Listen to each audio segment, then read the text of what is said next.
Ladies and gentlemen, welcome to the Strawberry Hill Podcast.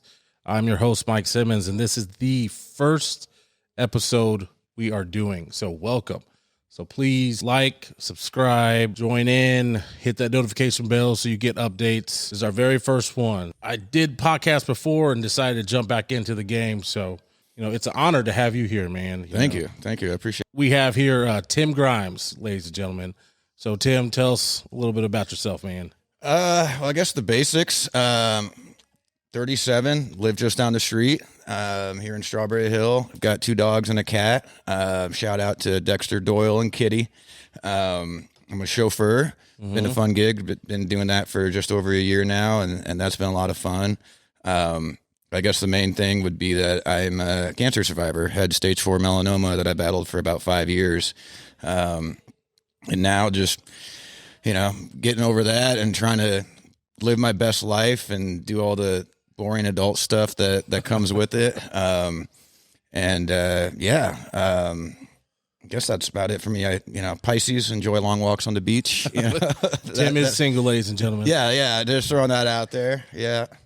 So, we'll definitely get into the cancer story and everything, but so how did you get into the chauffeur life? Just kind of randomly. I was working at a job last year that I was in a cubicle making cold calls all day, and it didn't take long for me to realize that's not what I wanted to do and how I spend my time. So I started looking and kind of accidentally applied. It was for a dispatch job, but I went in for an interview, and the guy that I was interviewing with was like, I think you might like being a chauffeur more. It's a lot more fun and better money. And I was like, sure, let's give it a shot. Had never really considered it. And once I got started, it was a lot of fun, and it's been cool. Definitely get to do a lot of experiences that never would have thought that I get to do, and meet some people I never would thought that I get to meet. It's one of those things that just kind of accidentally happened that has worked out pretty good. It's been fun. It's definitely been fun. Very random, but unexpected, but still been a good time for sure. And then, so you live in Strawberry Hill, correct? Yep. How long have you lived here for? I've lived in Strawberry Hill for almost 5 years. February will be 5 years total. I lived in an apartment for almost 4 years, and then I moved into a house. It'll be a year, November 2nd. So 5 years total almost. I love it. When I was battling cancer, I left my place and lived with my parents and lived with friends. And I knew that I wanted to live in Strawberry Hill when I was, getting back on my feet. And a friend of a friend had a place open up, and went and checked it out, loved it, and been here ever since, and might be here forever. It's just such a fun neighborhood. As you know, it almost feels like a neighborhood out of a movie or something. Yeah, feels like that old 60s, 70s neighborhood. Yeah. Hence the Strawberry Hill Mafia shirt. Yeah. If you want one, you got to come down and shop and get one. We don't have many left, but it's kind of like a inside joke with our group, Tim, and everybody else here on Tuesdays. So it's been, honestly, this shop opening up is just one more reason to love the neighborhood. It's just kind of got a small town feel. Everybody knows everybody, for better or worse. But I love it here. And I'm so glad this place opened up too. So talking about cigars, since we are at the shop, what got you into cigars, my friend? Back in high school, my friend's stepdad used to give us cigars, I think just to laugh at us when we would cough our asses off. I always just thought they were cool. And then I was actually living in Columbus, Ohio, and there was a cigar shop down the street from me. And my manager at the place I worked was like, oh, yeah, I go in there all the time. Go in and tell him to get, the last 2 that I bought. And so I just started smoking those, and I bought 2 for me and 2 for him, one of each cigar, and the total was like $9. Do you remember what cigar it was? Flor de Oliva and Don Jose. And that was just getting 4 cigars for $9 was giving you an idea of, but little foreshadowing of what's going to happen. Yeah, it was like, oh, okay. I didn't know what I was smoking, but when I moved back to Kansas City, I started going into Fidel's in Westport. Yeah. And I was buying those same cigars because that was all I knew. And there was a guy that I used to work with that was working there, and he was like, hey, there's some better options for you out there. What do you like? And he was kind of describing different flavors to me. And there was one, the Christoph Maduro. He was like, I recommend this one. If you don't like it, I'll buy you another one. And I was like, all right. And as soon as I smoked that, I was like, okay, yeah, this is the new standard. So every time I went in, I would kind of, look for a new Maduro. And, just kind of went from there. Met some people through that shop that I started smoking with regularly, and just kind of one more thing to get into. I never really was a cigarette smoker, but cigars were just kind of always something that I enjoyed. And whiskey, of course. Yeah. They kind of go hand in hand. Just kind of started randomly. They're just something that I just wanted to, it was my way to relax, and then just kind of started trying different stuff and learning more about them. And, I still feel like a novice, but it's something that's just fun to try some different blends out there. And, it's just something to kind of get into, and just my way to relax, definitely one of my vices, but I love them. Yeah. So you're speaking of whiskey. So I knew you worked at Rieger, right? Yeah, J. Rieger, shout out. Yeah. This is their cheers, my friend. 2020 monogram. So cheers to J. Rieger. Yeah, that's good stuff. Yeah, Ryan, I know you're listening or will be listening. He's going to be on here soon. So nice. More episodes coming. Yeah. So tell me about that. Tell me about working at Rieger. So that was my first job after cancer. I did attempt to work at a car dealership for like a month. And I just hit a wall. Like that was, there were long hours, and I just really physically or mentally wasn't ready to get back to work yet. So I took a few more months off. And they had posted something about their new distillery opening, and I commented like, is it too early to wait in line or something like that? And they invited me in for a tour, and I got to take a tour of the place, a few months before it opened, and they mentioned that they were going to be hiring, and I was like, where do I apply? And so I started as a tour guide there. And that was a lot of fun. I mean, that was definitely, I'd been drinking their whiskey for a few years. I actually met Nathan Perry, the head distiller there, a couple years prior. Yeah, I love him. I love their whiskey, but also just wanted to support local. It just also happens to be really freaking good. So working there was just like kind of the perfect job for me. I got to, like I said, I was a tour guide, so I got to take people around the distillery, teach them about how whiskey was made. I was bullshitting about 90% of it. I still didn't really know what I was talking about. I was just following the script.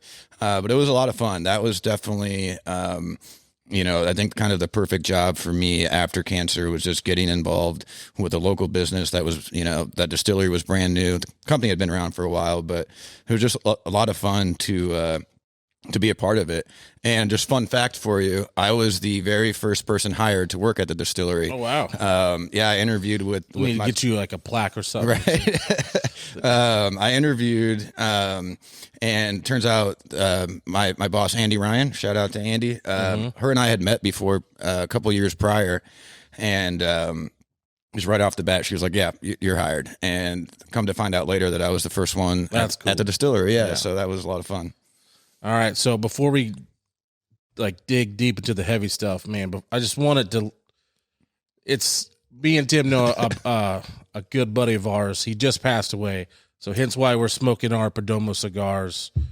Kind of just wanted to give a shout out to, not really a shout out, but just kind of giving him condolences, and it's weighing heavy on us. Before we started this, we were talking about it. He's one of our Perdomo reps, and we both know him, and it's just kind of, we're about to get into it, but life is short, so Absolutely. We have to enjoy the little moments. For sure. And yeah, shout out to Charles. He was one of the people that I met kind of just through the cigar community, and we had a lot of good times together. Mutual friend of ours would host Whiskey Wednesdays at his house. Yeah. And he came over quite a bit, and we just smoked cigars, drank whiskey, eat barbecue. He was always just very nice and supportive. So yeah, that's what the cigar community is all about. It's just about family. 100%. And that's what I kind of try to breed here. And it was always fun seeing Charles come in because he would interact with everybody in here. And it was, he knew how to work the room for sure. He did. He did. Speaking of life is short, my friend, let's get into this cancer story, man. I know that you got diagnosed with lymphoma? Melanoma. Yeah. And you had what, 5 to 7 months or 7 to 9 months? Yeah, it was. So wait, I guess I'll let you tell the story. Okay, yeah, sure. I'll go back to the very beginning. It was the summer before I was diagnosed. I was at a pool with some friends, and my friend Aubrey was like, "Hey, you've got a mole on your back that, doesn't look good." She's like, not trying to be weird, just my mom had a melanoma scare, and it's not anything we take lightly, so you just might want to get that checked out. And it was literally on the center of my back, so I had never seen it. And I kept an eye on it, like just kept checking on it, but I didn't have insurance at the time. And, I was a tough guy. I just poured some beer on it, thought it'd be fine. And the next summer, I finally went and got it checked. I still didn't have insurance. Started this new job hoping to get insurance, and I missed the cutoff for open enrollment by like a week. Oh, geez. And I was, really upset about that because it was something I wanted to get taken care of. And my mom would volunteer at the free health clinic downtown and was like, you can go in there and they'll biopsy it for you, remove it. So I made an appointment. I went in, and, it was gnarly. I mean, it was like you could see it through my shirt. Like it was like, I don't know, maybe half the size of a golf ball, something like that. Maybe even a golf ball size. But the few doctors that I saw, they actually weren't concerned. Like, oh, we've seen stuff like this before. It's probably nothing.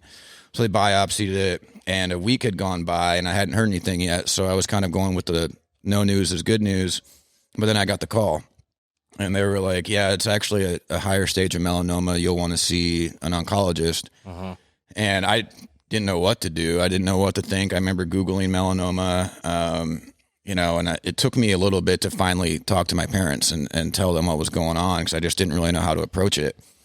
And I think I had to even text my mom. I showed up at their house when they were getting ready to leave for dinner, and I know they would have, obviously put that on hold, but I just didn't know how to say it. And so a family friend of ours that we've known forever is an oncology nurse, and she got me into their hospital. We made an appointment with the surgeon, and then I was going to meet with the oncologist later that afternoon. Excuse me. And I remember meeting with the surgeon. I think it was like a Thursday morning. And she was, the stuff went over my head, but I could tell it was pretty severe. And I just asked her, I think I even kind of interrupted her. I was like, is this going to kill me? And she said, yeah, probably. And I don't think she meant, like, you could kind of tell she caught herself afterwards. Not to be like so direct. Yeah. But of course, after that, I didn't hear anything she said. And I remember, my mom and I were leaving the hospital, and I was just kind of a mess. I called my best friend, and he had known that I had, the mole removed, and he was at work, and I was like, man, like, can you meet up? And we met at the Quick Trip there off Shimerson Parkway, near Metcalf, and I got in his car, and I told him, and we cried about it a little bit. We went back to his place. He took the rest of the day off. We had a few beers, and then the oncologist called and was able to get me in, and I met with him, and I was like, the surgeon said this is probably going to kill me. He's like, no, let's not even think about that. It's too soon. He's like, what I'm thinking is, we'll do surgery to remove around that area. And there was a drug that he mentioned that I'd maybe have to do shots of that for like a year. And so after that, I was very hopeful.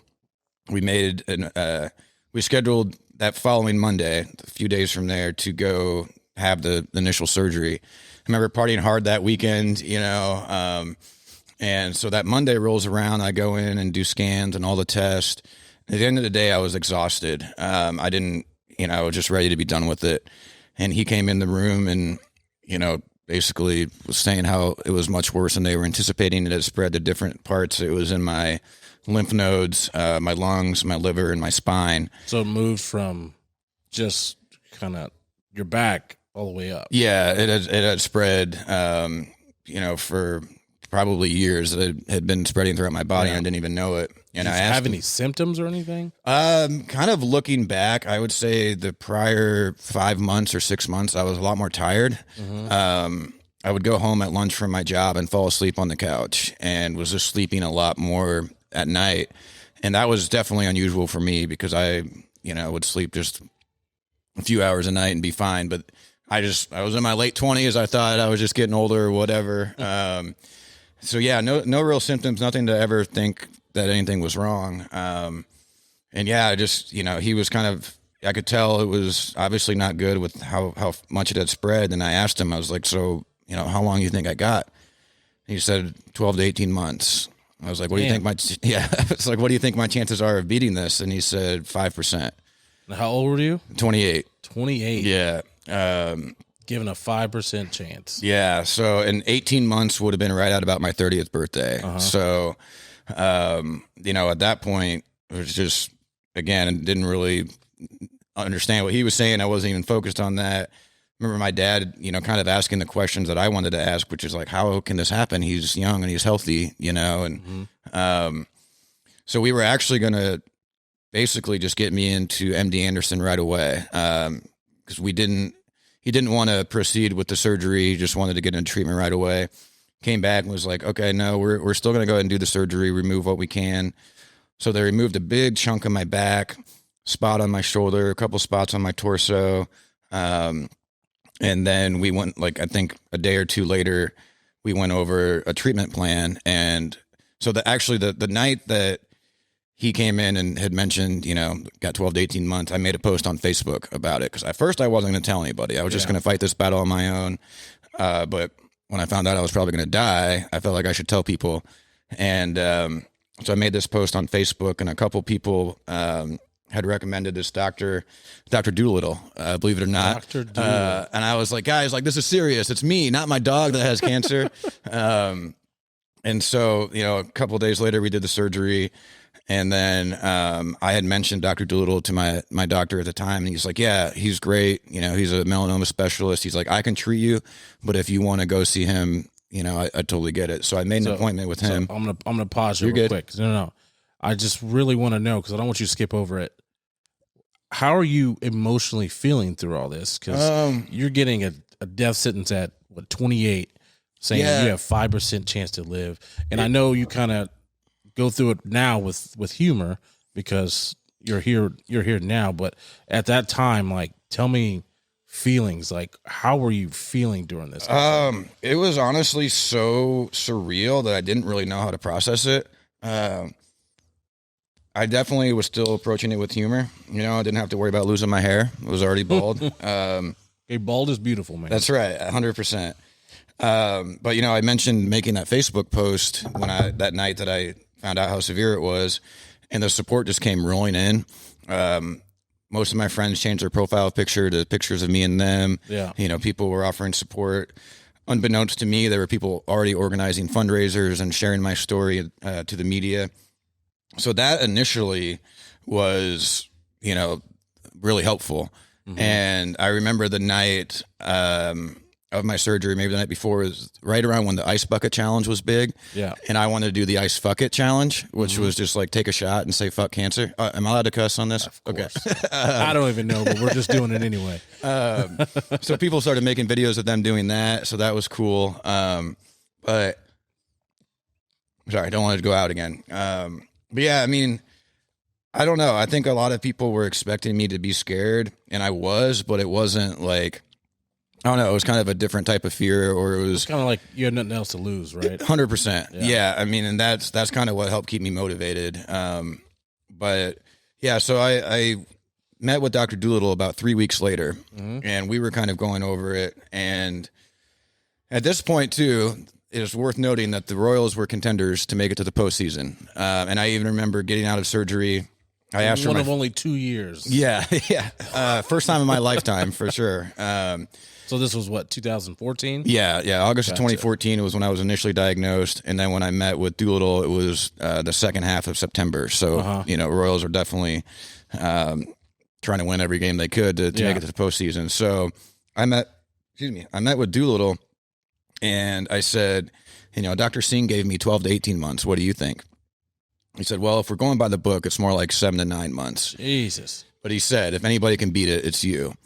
And he told me a story, how he gave a similar prognosis to a lady 30 years before that when he was just first starting out. Mm-hmm. And she would come in every 3 months and get her medicine and just proved him wrong.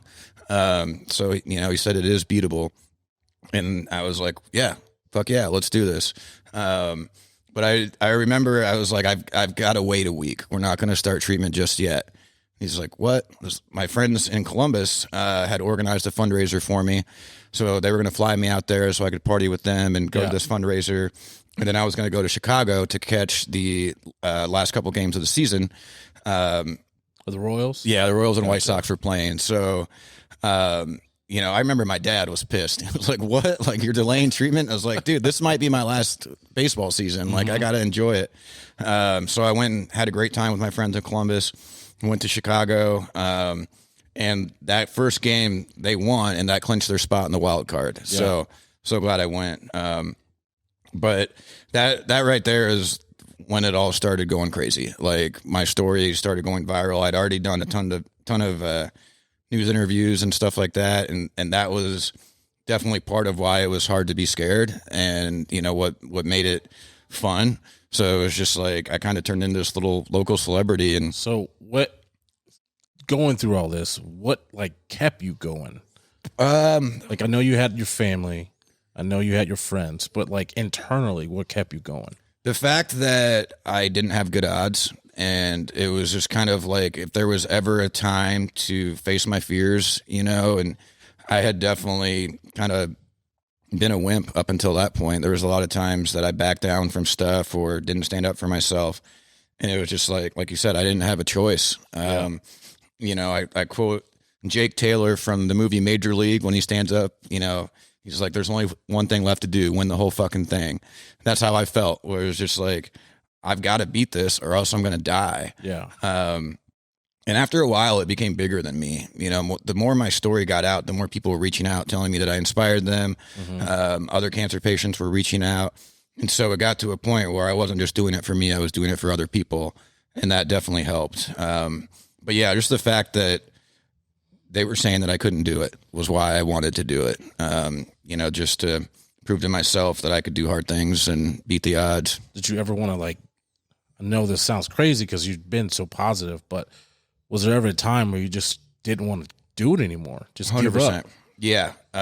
You know, at night it was hard not to let my mind go to dark places. And there were definitely times where, you know, at first we did this clinical trial, and at first it was working. The first time we did scans after 3 months, we saw improvement. And then after that, things kind of kept getting worse, and we would try different treatments. And I'm not gonna lie, there were times that I was Googling to see if I had enough medicine to take me out. I couldn't. Oh, geez. Yeah. I mean, I was like, if I'm going to go out, I want to go out on my terms. And, you know, I had all kinds of different medications and painkillers, and I hate to think like that, and I hate to admit it, but, you know, I mean, it's not like unthinkable going through what you were going through. Yeah. I mean, there was so much fun that I was having that it balanced out, you know, the tough times, but after a while, you know, when things keep getting worse, it's just hard not to think that you're going to die anyway. But those thoughts were never really, you know, they were very temporary. I'd wake up the next day and be like, no, man, like, come on. You didn't come this far just to come this far. Keep fighting. But yeah, I mean, it was exhausting. I mean, there were definitely times that I just didn't want to do it. I just wanted to stay in bed.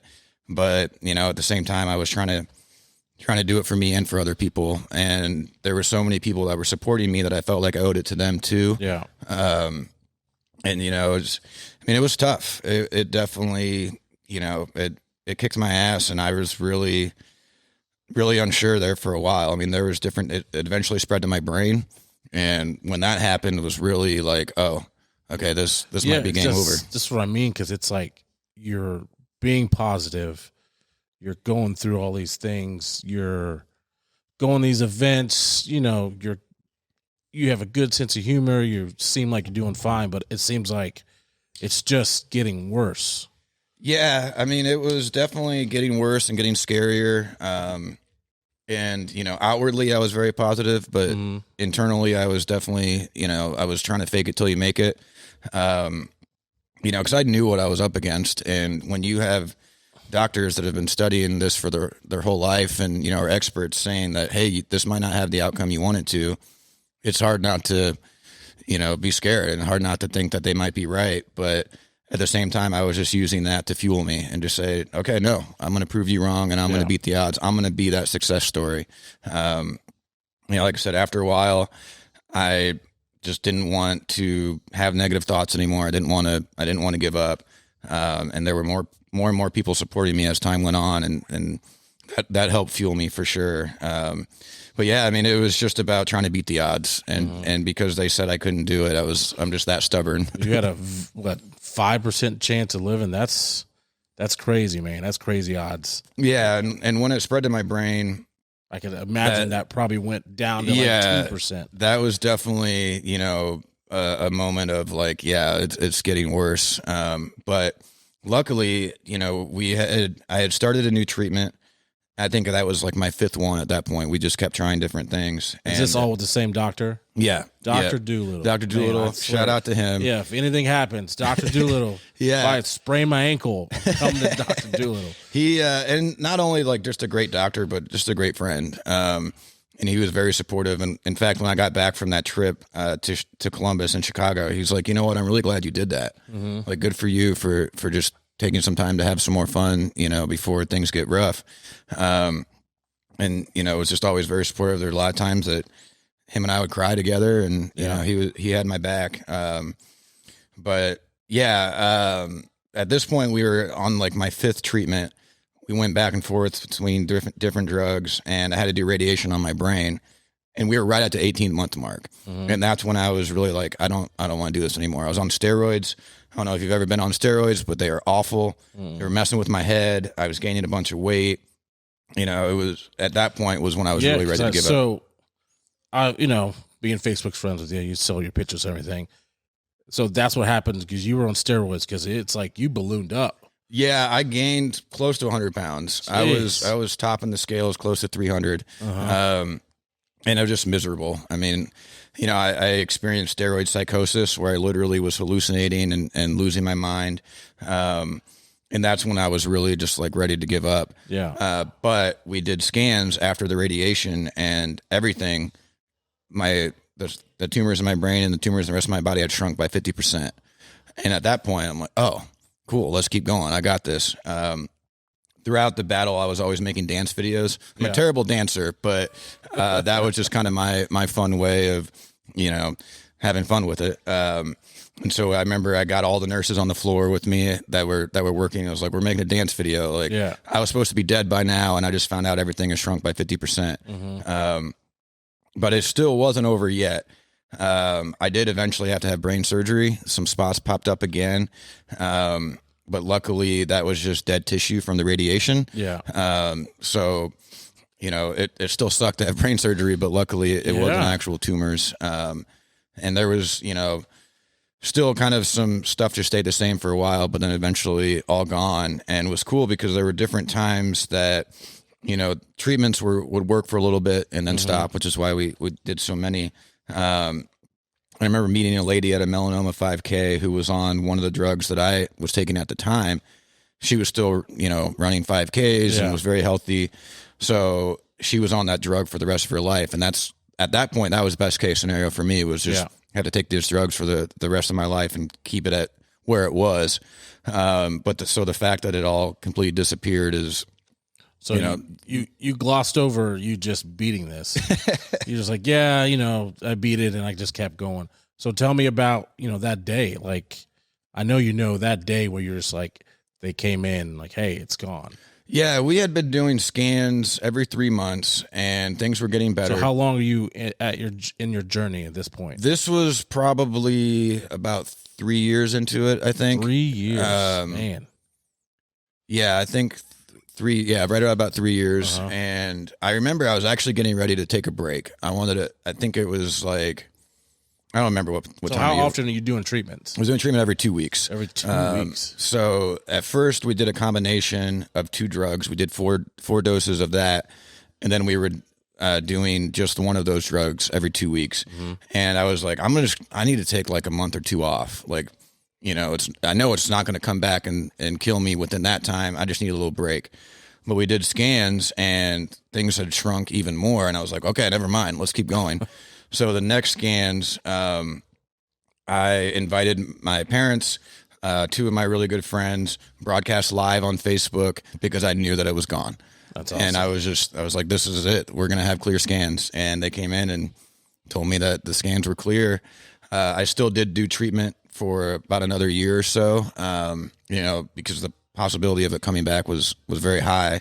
In fact, I had even met somebody who was on that drug that had clear scans, and then unfortunately it came back, and he's no longer with us. So as optimistic as I was, I still had to be cautiously optimistic. And, so we still did treatment for another year or so. Luckily, again, it never did come back. There were a couple spots that popped up, right on the center of my back where it all started, and then another on my torso. And honestly, things were so dark at that point that I was like, I hope it's back. I don't want to do this anymore. Yeah. I was living with my friend's mom, just struggling to get by. And I was like, if it's back, I'm just going to let it kill me. Like, I was just exhausted at that point. That fight again. Yeah. It sucked to have that mentality because I had come so far, but I was like, if it's back, then it's meant to be, and I'm done. But luckily they were benign and, just other random moles. But the fact that it was back where it started is what kind of really got me. And, like I said, that's where I was like, okay, it was a good ride. I still beat it. I beat the odds. I lived longer than expected. That was kind of my main goal was, at first I just wanted to beat the odds. So when I was told 7 to 9 months, it was like, cool, 9 months. I'm going to be optimistic. So let's make it to 9 months. And then it was like, all right, let's make it to 18 months, or let's make it to a year. Yeah. And then it was 18 months. So I just kind of took it, a little bit at a time instead of, obviously the goal was to get rid of it, but I was just trying to beat the odds and, live longer than expected at the very least. So tell me so you beat it, and I know cancer survivors, or when they beat cancer, they get to ring the bell, right? I know that's a special moment. Tell me everything about that, man. Going through that, and finally, I know that's, like, hey, we did it. Yeah. So I was still doing scans every 3 months for about a year. We were actually able to stop treatment. I guess at the time, the drugs hadn't been studied on people for more than 2 years. They didn't really know what the long-term side effects would be. The cancer had been gone for a while. I think I did it, for another year after getting the clear scans. He's like, if you want to stop, you can. Like, I think we're good. And I was like, yeah, I was there to do treatment. I was like, let's do this one. And then, I'll stop. So we were doing scans every 3 months. And then there was one particular scan that if it was clear, we were going to do scans every 6 months. And that's when I rang the bell. I was like, cool, I want to do this. Because I don't know that I can technically say I'm in remission for how, severe it was. I don't know. There's different technicalities, but I'm like, I'm ringing that fucking bell. You're ringing the bell. That's all that matters. Yeah. So the scans were clear. I even brought my dog with me. I texted, I don't know if he'll want me to share this, but I texted Doolittle. I was like, hey, I'm ringing that bell. I might even break it. And he was like, break the damn bell. Like, you earned it.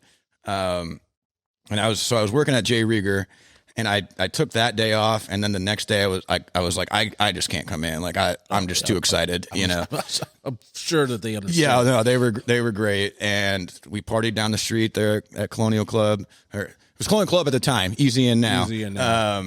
And yeah, it was just like, that was when it became real to me. I'd had clear scans for about a year prior, but when I got to ring the bell, that was really, can't say without getting choked up. One of my nurses was there.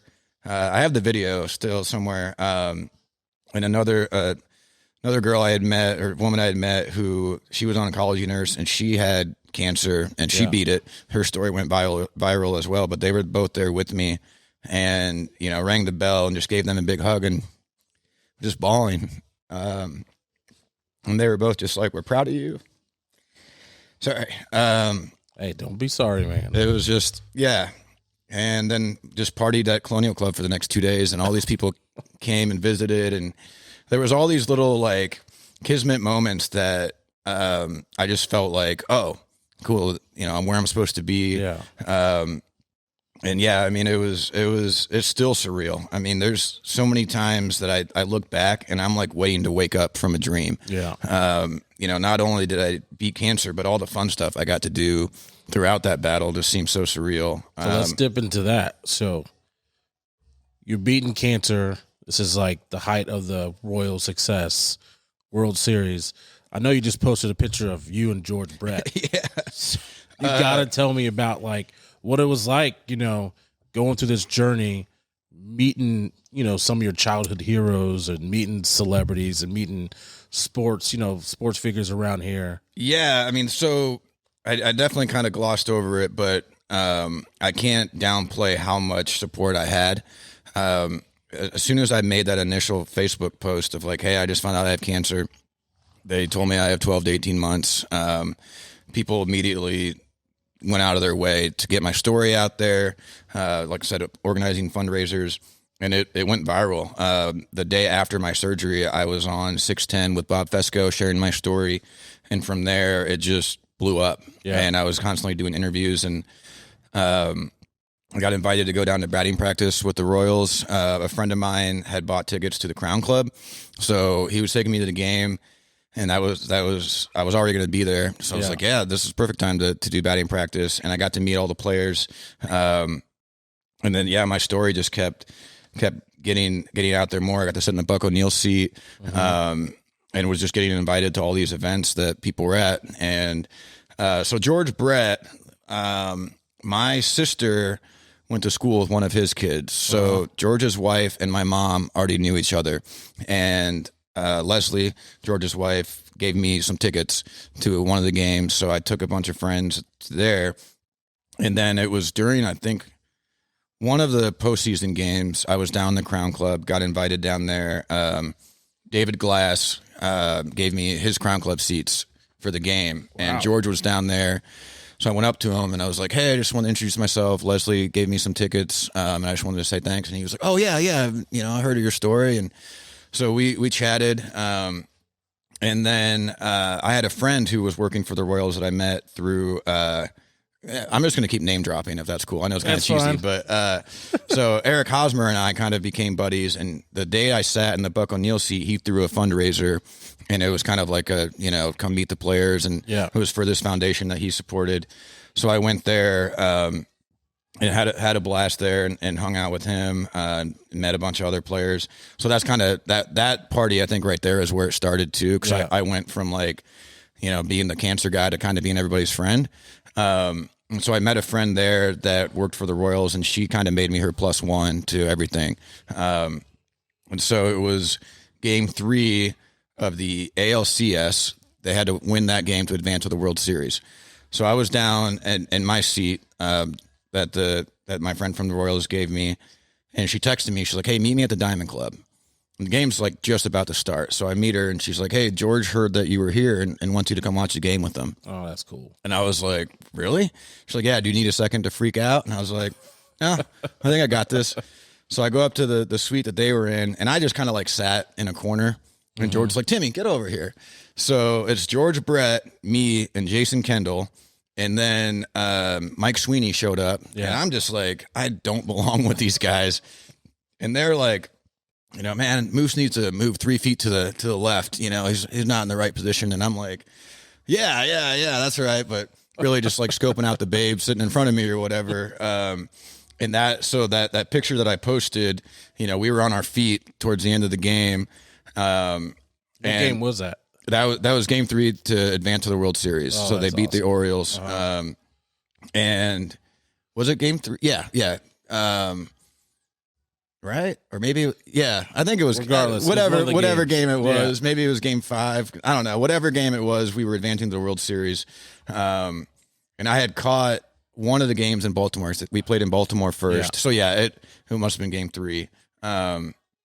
But anyways, so, we're on our feet. We just needed this last out, and we advance, and, Hosmer catches the ball, and I just jumped up and hugged the person next to me. And it just happened to be George Brett.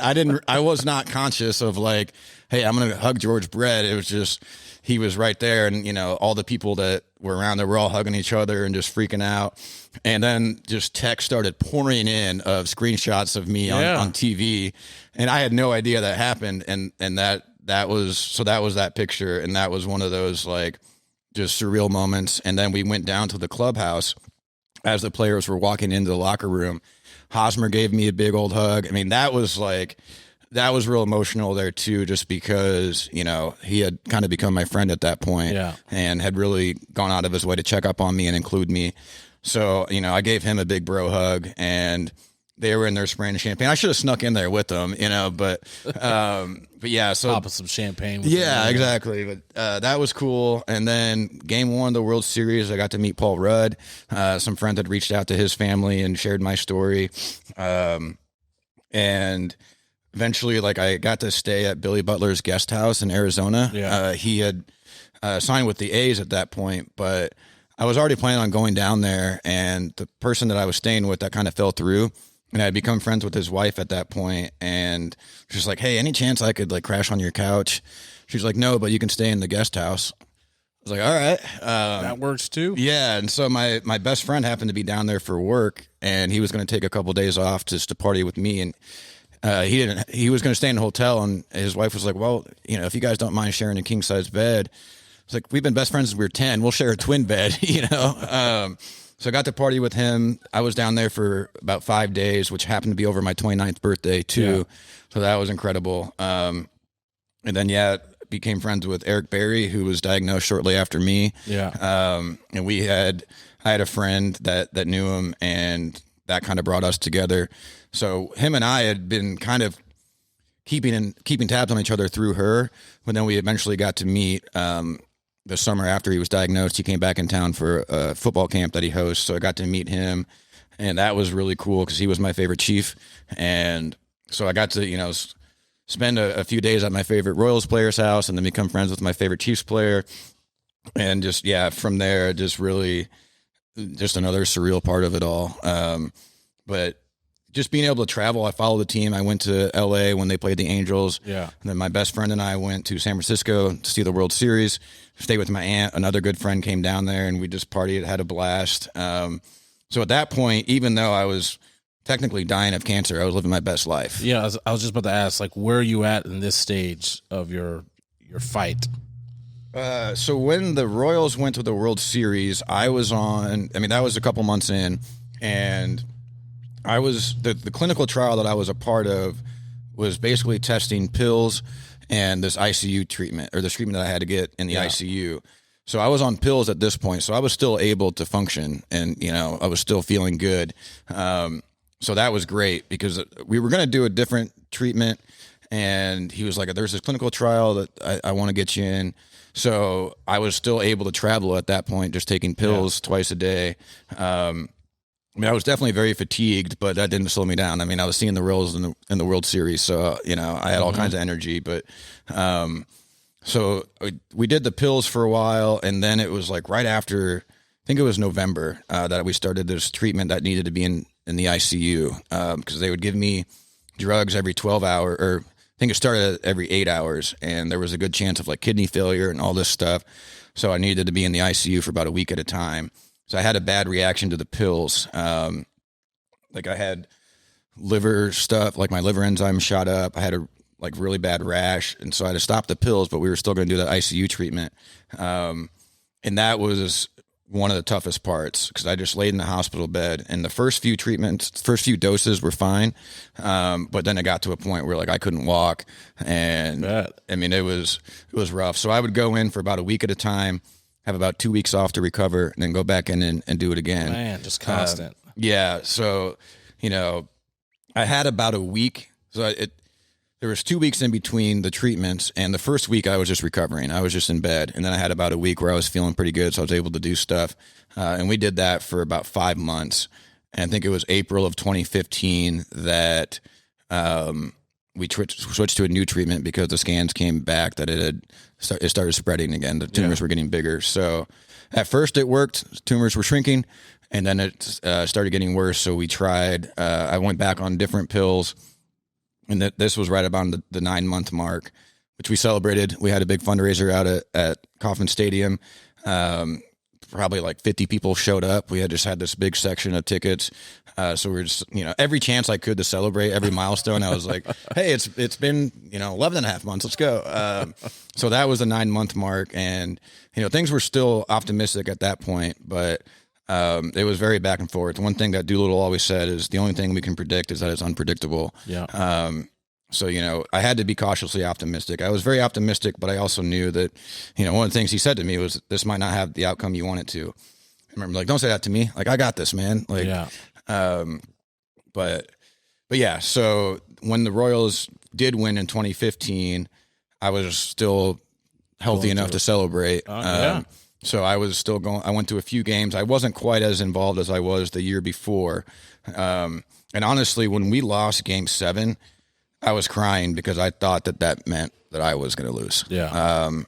Or at the very least, that was my last baseball season. And so it was very emotional, but being able to see them go back and win was what kept me going. And somebody had even posted, like, after Game 7, the Royals did Tim a favor because now he has to keep fighting to see them win next year or whatever. And then, of course, the unofficial slogan was unfinished business with, in 2015. That's kind of how I felt. I was like, okay, the battle's not over yet. Even got to see Hosmer after Game 7, and he gave me a big hug, and he goes, "You ready for next year, baby?" I was like, you know what? I am ready for next year. Let's do this. So that kind of helped keep me going. But, yeah, I'm bouncing all over the place. Sorry. No, you're good, man. But, yeah, the Royals were fantastic, and being able to be a part of that, I mean, the timing was perfect. That's what helped keep me going. That's what helped me have so much fun. And just being able to go along for the ride was incredible. So how long have you been cancer-free?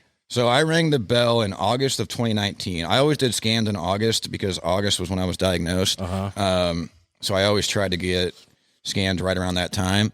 So I rang the bell in August of 2019, but I think I had clear scans for about a year at that point. So 2018 was kind of, I think, now I can't remember. I think it was 2017 that I had the initial clear scans, maybe the end of 2017. And then we did treatment for about another year or so. But yeah, 2019 is when I consider it all done. That's when I got back to work. I was working for Jay Rieger at that point, got my apartment up the street here. And that's kind of when I felt like I was in the clear, and was able to put it behind me because, yeah, we were still had scans every 3 months regardless. And because we were so worried about it coming back. So once we were able to move to scans every 6 months, I felt like, cool, it's time to say that I'm, I beat it. And like I said, I was back to work at that point and finally getting some independence. I lived with my parents for a while, and I was living with different friends, and pretty much just everything I owned was in my car, and a car that was donated to me because I'd have my car repoed because I just couldn't afford the payments anymore. And, stuff like that. It was weird to have the cancer going away and physically getting better, but mentally I was getting exhausted, and it was, that's where I really just didn't want to fight anymore because it just sucked. So now that you beat it, now that you taking tests every year and so much, what kind of keeps you going? I mean, I'll be honest, it's tough. Like, I feel like I struggle now mentally more than I did while battling, because I think I put too much pressure on myself to make it all worth it. I told myself, when you beat this, you gotta be happy and you gotta live your best life. So I do try to keep myself in check with, regular gratitude practices and just recognizing how far I've come. I live in the neighborhood I wanted to live in. I've got a cool job. That was a big part of it for me. Was before cancer, I just had jobs. I was doing just enough to get by. So it was important to me to have a job that I enjoyed, and was just living the life that I want to and make it all worth it. But now it's just recognizing that I have a second chance, like we were talking about. Life is short, and I know that. I know how lucky I am. That one of the toughest parts of the battle was meeting so many cancer patients that are no longer with us. And that, of course, got to me because a lot of them had better prognosis than I did. So I would think, if they're not going to beat it, then neither am I. But that also is kind of what fueled me, was to know that they'd give anything to be in my position and, get a second chance. So that's kind of what keeps me going, is just knowing how lucky I am to be here. But at the same time, it's still, life is tough. It's just, it's a lot of work, and it's exhausting. And, like I said, I think I put a little too much pressure on myself to make every day worth it, or, live my best life. But I think now it's just a matter of making the best of the second chance. Yeah. Recognizing how far I've come, wasn't supposed to be alive, straight up. But now, you know, I've got a house, I've got another dog, I've got a cool job, got an awesome cigar shop down the street. Yeah. So, you know, just taking a moment to think about how far I've come definitely keeps me going. And now, you know, when I got back on my feet and was working again, it was kind of like, okay, what would I do differently? Like if I could go back and, you know, do my 20s all over again, what would I do differently? And a lot of it was just put in an effort. So I was like, when I start working, I'm going to work hard. I'm going to physically take care of myself. You know, I eat better. I exercise, you know, like mentally set boundaries with people, stand up for myself more. You know, the nice thing about going through all that was learning how to do stuff scared. Mm-hmm. You know, I don't think courage is necessarily absence of fear. It's just moving forward while you're scared. Yeah. So now, you know, I feel like if something scares me, it's probably a good thing. That means I'm about to take a chance or whatever. Yep. So now I know that it's okay to do something scared. It's okay to stand up for yourself. You know, as I learned, you know, it's all about keeping the right people around you as well. So I'm not afraid to like cut people off if they're toxic or, you know, not helping me live my best life. I had so much support that I'm like, I'm not settling for anything less, you know? Mm-hmm. But I think just the second chance is really what keeps me going, because I know how lucky I am to be here. And let's make no mistake about it. It was luck. I mean, whatever you want to call it. Determination. Yeah. I mean, if you didn't want to fight through it, I don't think you would have been here. Yeah. And that's for sure. I mean, I felt like I had to prove it to myself. And then, like I said, there was other people that I wanted to do it for, but it got to a point where it did get exhausting. I didn't want to be here, but now it's like, hey, I am here, you know, I'm here for a reason. And I feel like I have to make the best of it. All right. I wrote down a quote. Hit me. That you said that I wanted to get into. So you said, I didn't feel like I was truly living until I found out I was dying. Yeah. So that's a powerful quote. Thanks. I mean, that's really how I felt, because every day was a blessing, you know, and it was really easy to not give a shit about the little things that I gave a shit about before. Yeah. I was enjoying each moment. Every day was so much fun. Again, thanks to the people around me. But yeah, I just really had a sense of who I was. It was weird though, because I was also living my worst life. Make no mistake about it. You know, the drugs messed with me. The situation messed with me. So there were times when I definitely wasn't myself. But that first 18 months, I definitely just felt kind of on top of the world. It was kind of freeing to know that, you know, the days are numbered. Yeah. Because it motivated me to live each day like it was my last, because I never really knew what was in store for me. I never really knew if I was going to feel good, you know, the next day. So any day that I was feeling good, I made it a point to go out and have fun or be with my friends or whatever. But yeah, it was very freeing to have, you know, just a reason to enjoy each day. And that's where I was really just kind of being myself. And yeah, I mean, it was just, it's weird to look back on it, because I was like actually happy, I think, at that point. Not that I'm unhappy now, but I was able to say like, okay, yeah, everything's going to be okay. Like no matter what happens, because I'm making the most of it. Yeah. I didn't want to feel sorry for myself. I didn't want to spend, you know, the last 9 months or 18 months of my life feeling sorry for myself. So yeah, I really did feel like I was living my best life, because I was enjoying each day. You know, so that definitely helped, because now, like I said, I know what makes me happy. You know, I was doing a lot of volunteering back then too. I was going to different events, just doing all kinds of stuff that was actually fulfilling.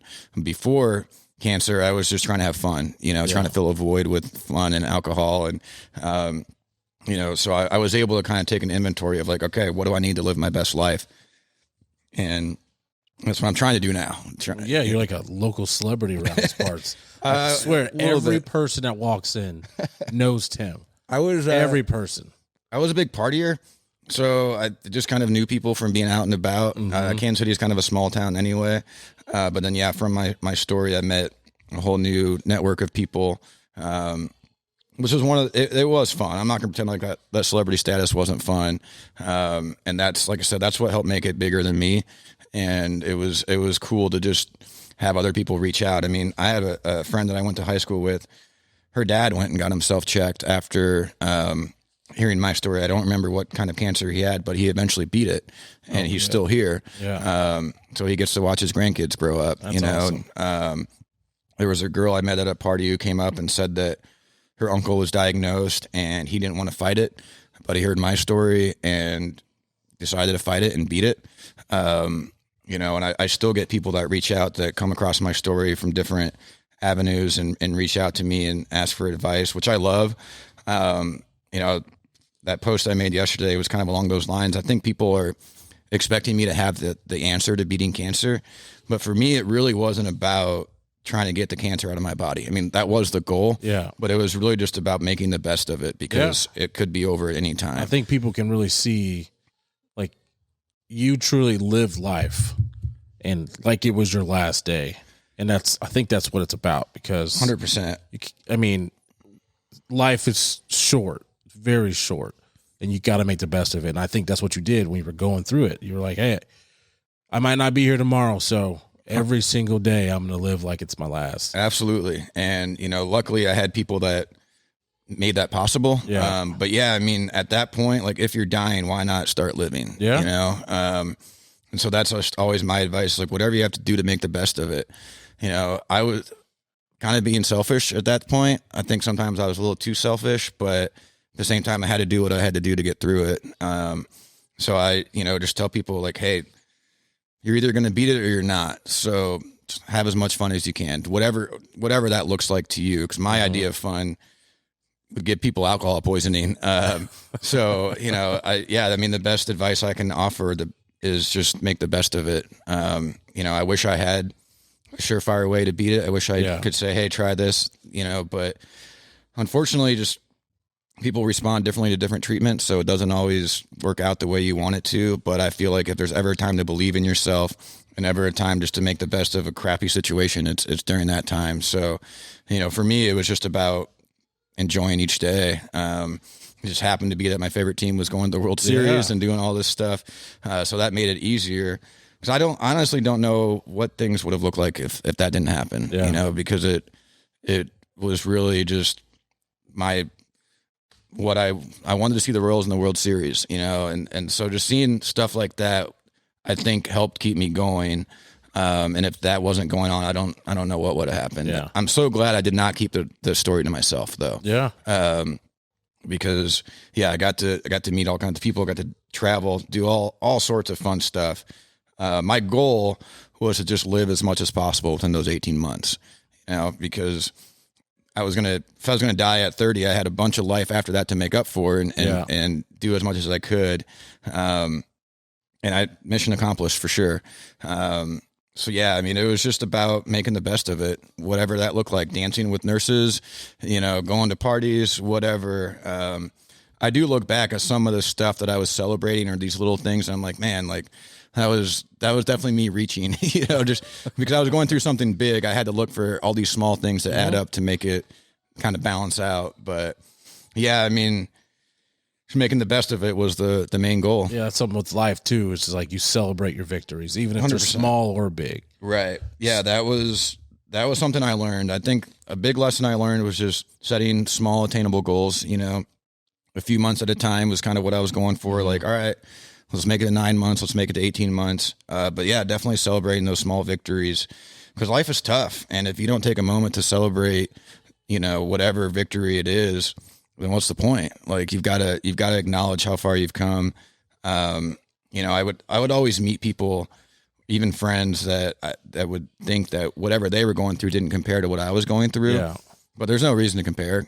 Honestly, it kind of all sucks. Yeah. It all takes strength and courage. Life is tough. Yeah. So, like, no matter what you're going through, there's no reason to compare. I mean, unless you're complaining about the line at Starbucks or something, But I had a lot of friends that were doing, I was 28 when I was diagnosed. So that's a significant time for people, friends that were starting new businesses or going through divorces or whatever, they would say, well, I know it doesn't compare to what you're going through. And I never wanted to trade places with anybody. I mean, my battle was my battle. Their battle was their battle. It's not about comparing. It's just about getting through it. And I think a lot of those situations still take the strength and positivity that I had to have. And yeah. So before we wrap up, tell me or tell the audience one thing that I guess they don't have to be going through cancer or anything, but just, I guess, one piece of advice that you would just give everybody. I know we just talked about it, but just one thing that you kind of want to tell people. Well, first, definitely get your skin checked, get whatever, don't delay on getting any health issues checked out. But yeah, I mean, for me, it's just making the best of it. Whatever you're going through, do what you got to do to get through it. I think life is tough. Like we said, there's a lot of things that I look back that I'm like, man, I probably didn't handle that situation well. So I think just giving yourself grace is a big thing too. And knowing that, hopefully whatever you're going through, you will get through it. Mm-hmm. Sometimes the only way out is through, and, make the best of it. Don't be afraid to have fun. And, I think some people are so afraid of dying when they're going through a cancer situation that they kind of forget to live. Yeah. And I think, that applies to anybody. Like, whatever you got to do to live your best life, as long as you're not hurting other people, I think that's what's important. Just find those little victories, do what you got to do to have fun and make the best of it. And just stay positive. I mean, staying positive is the biggest thing for me. Just, I always think of the worst case scenario first. And then I focus basically, like, as long as I'm not hitting the worst case scenario, then things are good. Yeah. So yeah, just focus on the positive. Whatever you're going through, just picture it, manifest it, and do what you got to do to make it happen. Because life is short, and it's too short to be unhappy. That's my motto, man. Life is too short to be unhappy. 100%. I've learned that, because I look back and I'm like, man, I was having fun, but I don't think I was happy. Yeah. And so now that's kind of where I'm at now, is trying to figure out how to be happy and be fulfilled. And so yeah, I think just whatever you got to do to make it all worth it, I think is a big thing. Well, my friend, you are inspiration. I know you don't feel like that, but you are. I was just doing what I had to do to get through it, man. Yeah. I was lucky. I met so many people, that were battling cancer as well, that I drew a lot of strength and inspiration from them. So if anything, I'm just channeling other inspiring people, because I just did what I had to do. I wish I had something deep to say, but that's not really my style. Hey, man, it was awesome, man. Well, I appreciate it. I appreciate you, Tim, of course, coming in. This is the first episode we kind of dug deep into. It can only get better from here, I guess, right? But thank you guys for tuning in. Please like, subscribe, share. This is going to be a great podcast going forward. Next week, I hope we can get Ben from La Cultura. Love Ben. Yeah, He's a great guy. Ben's a good dude. Stay tuned. I appreciate you guys tuning in, and I'll see you next week. Goodbye, everybody.